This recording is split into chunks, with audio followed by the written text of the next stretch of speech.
더불어민주당 내란 진상조사단입니다. 최근 정보사 수사 2단에 관한 인사명령지 문건과 관련한 주요 제보가 있어 긴급 기자회견을 통해 말씀드리고자 합니다.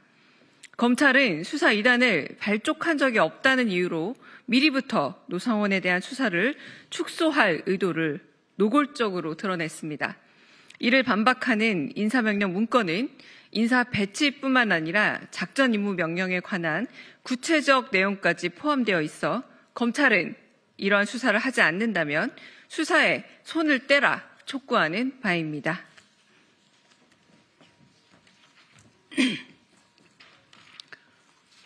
인사명령 문건은 공익제보자 보호를 위해 재구성하였음을 미리 말씀드리겠습니다.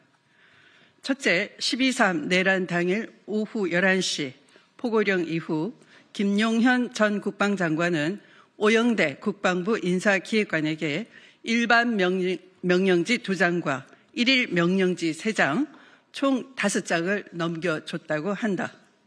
둘째, 일반 명령지 2장에는 몇 시까지 어디로 가고 무엇을 준비하는지 등 작전 임무 명령이 기재되어 있었으며 1일 명령지 3장은 계급, 성명, 현재 소속 등 파견 인사 명령이라고 한다. 셋째, 이 문서는 장군 영관급 부사관 등 통합 인사 명령 형식으로 몇 호 공식 결재, 인사 발령 명령 등은 기재되어 있지 않았다고 한다. 김용현 장관이 오영대 인사기획관에게 전달 확인된 작전 임무 명령 내용은 1.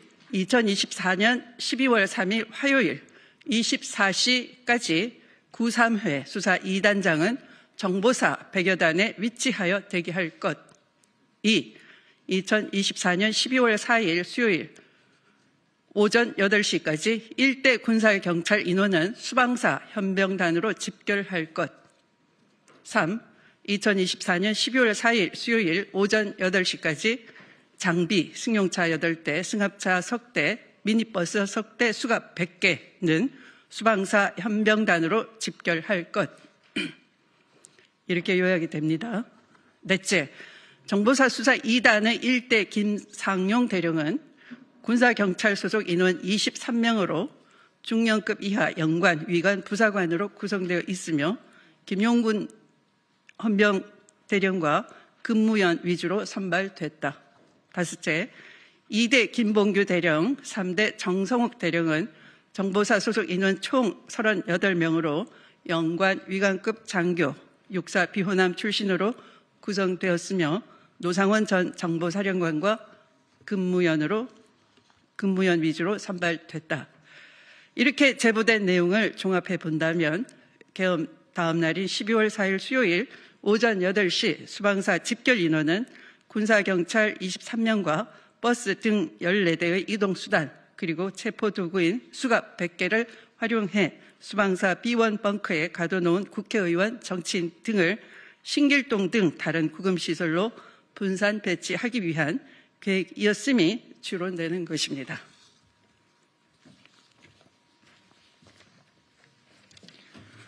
윤석열 내란 수계는 이처럼 치밀하고도 잔인한 계획을 김영현과 함께 미리 세웠음을 또 확인했습니다.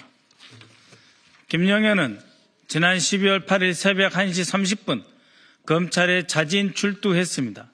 이는 대검 특수본이 꾸려진 6일 이후 단 하루 만에 1일 만에 출두한 것입니다. 12월 4일 저녁 7시 20분경 박성재 법무장관, 이상민 행자부 장관, 이완규 법제처장, 김지현 민정수석 등과 함께 안가 모임을 가졌는데 이들이 단순 연말 모임이었다고 주장하나 당시 모임에서 어떤 임무를 받았는지 철저하게 조사되어야 할 것입니다.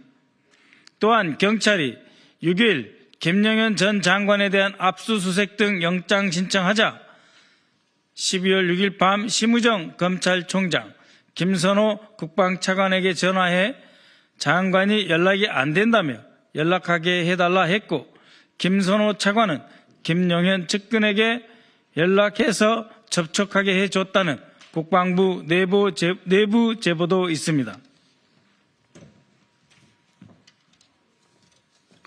도욱이 여인영 방첩사령관과 정성우 방첩사 1처장은 4명의 팀장에게 검찰과 국정원이 올 거다 지원하라고 지시했고, 명령을 받은 4명의 팀장은 검찰을 도우라는 지시를 받았다고 시인했다 합니다.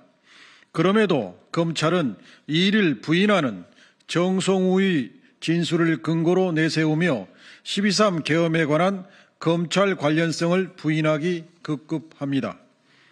계엄에 실패하자 박성재 법무부 장관은 안가해동을 하고 심우정 검찰총장은 수사권도 없는 내란의 중심인 김용현을 확보하기 위해 직접 뛰었으며, 검찰이 지원하러 온다는 제3회 증언 또한 확보되고 있습니다.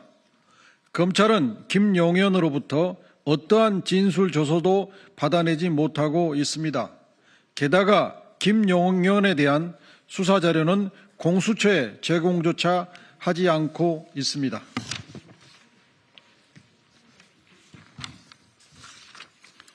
이러한 상황에서 김용현은 변호인을 통해 계엄이 정당했고 부정선거가 마치 있었다는 듯한 안하부인격 회견까지 열었습니다. 검찰이 김용현을 보호하고 있는 것은 아닌지 의심하지 않을 수 없습니다. 12월 3일 계엄 선포 이후 국회의 빠른 해제 덕분에 큰 불상사는 막았지만 계속 드러나고 있는 내란의 속사는 끔찍하기 이를 데 없습니다.